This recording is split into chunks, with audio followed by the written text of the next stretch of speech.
మీకు తెలుసా, మానవునికి జీవితం అనేది ఒక ప్రయాణం. కానీ మరణం అనేది ఆ ప్రయాణానికి ముగింపు కాదు. శరీరం శ్వాస ఆపిన ఆ క్షణంలో మనిషి అనుకున్నంతలోనే ఒక మృదువైన వెలుగు శరీరం నుంచి బయటకు జారుతుంది. అదే ఆత్మ.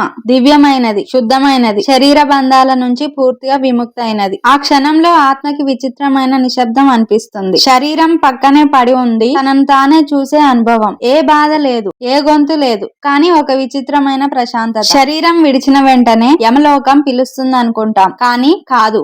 ఆత్మ వెంటనే వెళ్ళదు.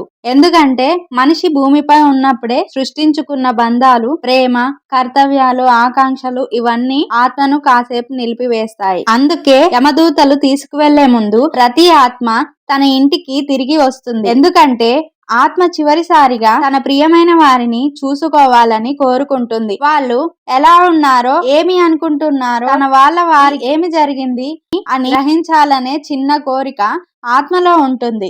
ఆత్మ ఇంట్లోనే తిరుగుతూ ఉంటుంది. ఆత్మ గదిలోకి వస్తుంది. తన కుర్చీ, తన మంచం, తన వస్తువులను చూసుకుంటుంది. తన పేరెంట్స్, భార్య, పిల్లలు, సోదరుడు ఎవరైతే ఉంటారో వాళ్ళ ముఖాల్లోని బాధను గమనిస్తుంది. కానీ మాట్లాడలేదు, స్పర్శించలేదు. కేవలం చూస్తూ నిశ్శబ్దంగా వారి ప్రేమ, వారి కన్నీళ్లను ఇంటికి రాకపోతే ఆత్మకి ఆ అపూర్ణత ఉంటుంది. అందుకే భూమిలో ఇంకా మిగిలిన కార్యాలు, తన వల్ల బాధపడిన వాళ్ళు, తన ప్రేమించిన వారందరిని చివరిసారి చూస్తుంది. ఈ చిన్న పృథ్వీ యాత్ర ముగియగానే ఆత్మ దగ్గర ఒక కాంతి దారి కనిపిస్తుంది. యమదూతల శబ్దం, మృదువైన పిలుపు వినిపిస్తుంది.